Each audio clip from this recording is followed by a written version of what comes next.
Hi, my name's Tom Phillips.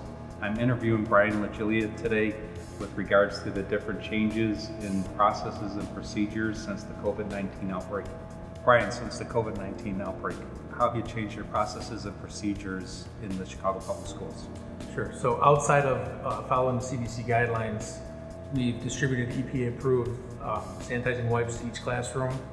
We've also installed hand sanitizing stations at each egress, and then at the beginning and end of each shift, we are wiping down and disinfecting high traffic doorways, handles, as well as common use computers and our stations where we punch in and punch out. Brian, since your facility was chosen as a food distribution center, what precautions have you taken to ensure that your staff and the folks of the community are safe?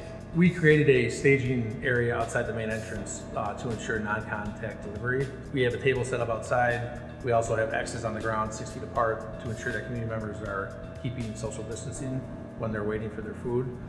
So the process goes, the community member will come up, communicate to the security guard, who then radios to the kitchen staff, and then they'll bring up the package of food, packaged food, and set it on the table, and then the community member will grab the delivery.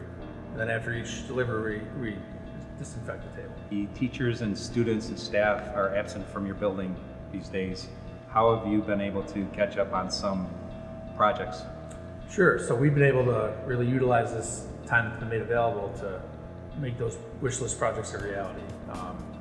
Some of the stuff that we're working on is retrofitting high traffic common areas with LED lighting that would normally be difficult to get to. Granted, when the building's occupied, it's just not available. Some of the other things we've been able to do is get into the classrooms that are always typically occupied and really go through those and PM them and just do some of the stuff that we're not typically able to get to.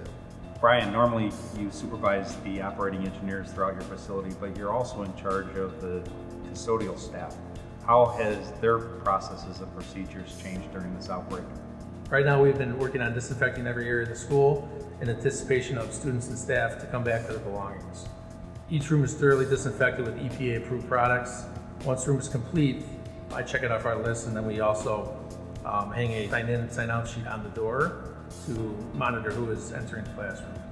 Once the belongings are picked up, we will then change our direction to into our extended summer cleaning program that will allow us to thoroughly strip and wax all areas of the building that are typically they're difficult to get to during normal operation.